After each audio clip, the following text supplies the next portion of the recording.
Scary Stories to Tell in the Dark, based on the children's book series Scary Stories to Tell in the Dark, written by Alvin Schwartz, is a new movie that just came out, or last weekend, and I saw it. And it was pretty good.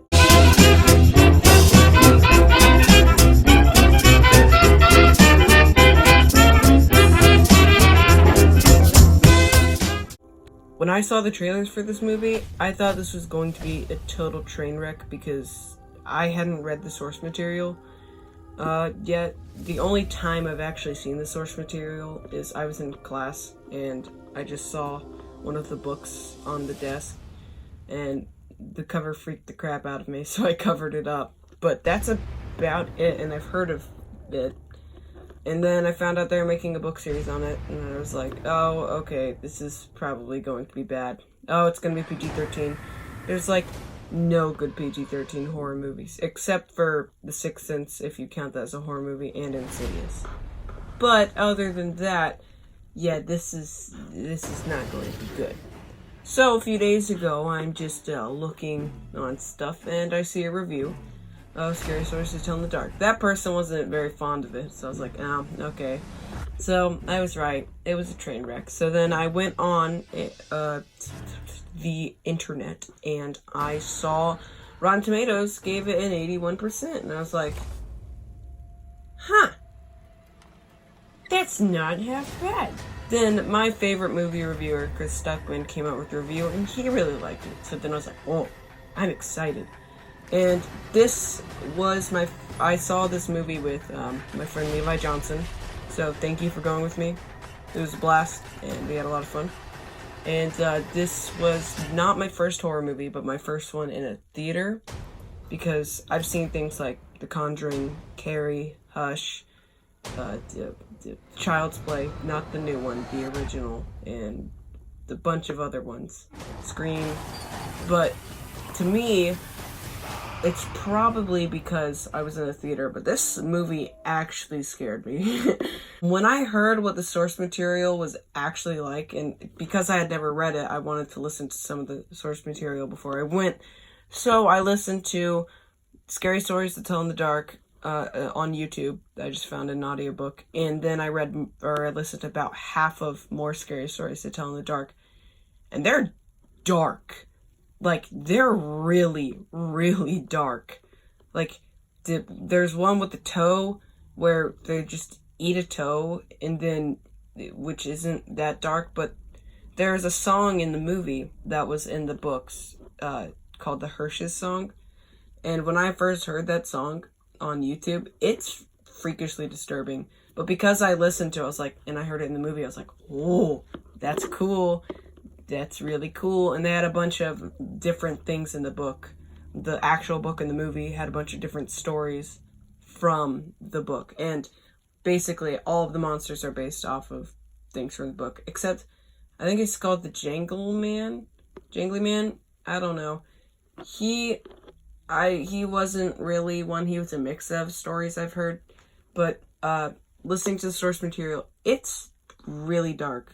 Because the Hershes song is about someone being buried alive and then worms eating you and then pus spraying out. So, I don't know why that was sold at kids' book fairs. But instead of me just ranting on about before the movie, because some of you probably don't want to listen to this whole review, and you just want to hear if I liked it, I really liked it. I was really surprised. It was a great movie. So if that's all you wanted to hear, I hope you have a great day and just enjoy the rest of your day. But if you want to hear my in-depth stuff, I won't get into spoilers. Maybe until the end. I might get into spoilers at the end, but I'll say a spoiler warning if I'm getting into that. But let's get into it. So, this movie really surprised me. It's based in the 60s, so they use that time period really well. And, what surprised me is they actually do care about the characters in it, and two of them, the kid characters, they actually do have a backstory that got me. I didn't cry, but I got pretty sad, and I didn't want them to die and stuff. I didn't really want any of the kids to die, or anything. I didn't want anything to happen to them, but some creepy crap happens in it, and this This I would call a starter horror movie, and it's not like Goosebumps. Goosebumps is not a horror movie, not even close. And this is an actual starter horror movie for creepy stuff. Like, this is a starter. It has that creepiness. It has some really disgusting stuff. It is disgusting, but it's creepy. Like, this is legitimately, it disturbed me. This was gross as crap. And, like, I think this, seeing it in the theater made it more scary, except because, like, The Conjuring I watched on my phone on Netflix, and that scared me to death, so I don't know how it would have changed if I watched this at home, but just seeing it in the theater, that was really special. And I recommend seeing this in the theater.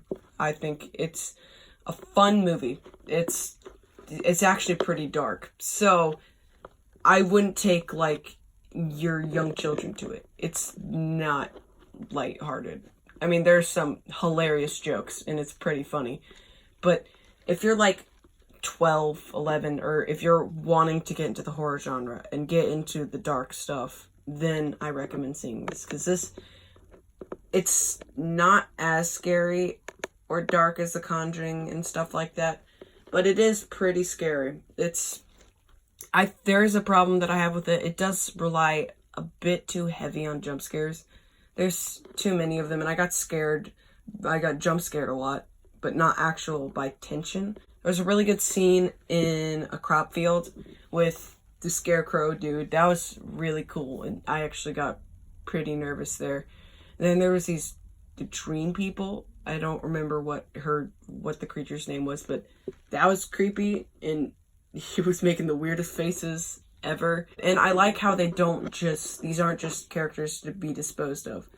They are actual people, and they act like actual people. And the comic relief character, at first I was like, oh no, he's not going to be funny. I'm not a huge fan of him. But then later, he made some hilarious jokes, and I laughed a lot. I thought he was hilarious. And just the characters were good. And as I said earlier, they use the time period well, and they use that for one of the backstories. And they didn't just do it to make it, like, have a different feel or tone to the movie, because that did help with that, but they also integrated it in that. There's, like, a research scene, which usually it would be on the internet, but instead they actually use the time period so they had to go to the library, they had to get the information and stuff, and all of that. And what was cool is, if you ever heard of Final Destination, and some people, other reviewers have said this, but in the book, you see, like, if a character is about to get attacked or something written in the book. So then they're like, oh, we gotta go. We gotta get them. We have to save them before whatever this thing gets to them. And I thought that was really cool. And they didn't just use the book to be, like, a creepy thing. They integrated it well into the story. And they had a lot of good Easter eggs and genuinely creepy things. Another problem I had with the movie is I saw behind the scenes of what they did with the monsters and how it's like 90% practical effects. And when I saw, like, the video on it, I was like, those look so good. And they looked really, really good. And they looked amazing for practical effects. Like, they were actual costumes and stuff. And they used that in the movie, so that's why they look pretty good in the movie. But I don't know if they did do this, but I heard that they did CGI. I mean, I know they did CGI for the Jangle Man because he falls apart and stuff. But the actual actor who plays the Jangle Man, or whatever his name is, can actually do that. He can actually bend, and it's crazy. So props to them for that, and putting so much detail and ripping it straight out of the books and being as true to the source material as possible. That's great. That was amazing. But I think they put some CGI on them because they looked not as good as in the video that I saw. They did not look as good. Like, you could tell some things were like, oh, that's CGI. That does not look very good. But then later, like, with some creatures, I'm like, dude, those look sick. Because I wish they didn't do any CGI on the creatures, and they might have looked better. Maybe a bit, but I think they overdid it on that CGI elements, and they should have just stuck with just the practical effects, because the practical effects looked amazing. And they didn't look bad in the movie. I thought they looked good. And really, really well to the source material. And they look creepy as crap, even with the CGI. But I feel like it made it feel less lifelike. Props to the actors who played these creatures, and just props to everyone. This was great. They did the characters well. It's a great story. They actually cared about the characters. But I recommend seeing this movie. It's not... Some people might find it just a disposable movie. I don't. I think it would be a fun movie to just watch with a few friends who kind of like the horror genre but don't like the big scary stuff. Watch it with them. It is pretty scary. I'm not gonna lie. It scared me a bit. But it's good. It's a good starter. And I think I recommend it. I would rate Scary Stories to Tell in the Dark an 8 out of 10. Well, thank you all so much for listening to this review. I have 2 other movies I can review right now. I've seen Spider-Man Far From Home 3 times now, and I haven't reviewed it yet. So I need to get on that. And I can review Once Upon a Time in Hollywood, which is great. I recommend seeing that when you're able to. Great movie. Quentin Tarantino, another great job. But I can review those. I can review even movies that aren't in the theaters, like Get Out and the Emoji Movie and stuff. But yeah. I just thank you all so much for watching, and I hope you all have a great day. Bye!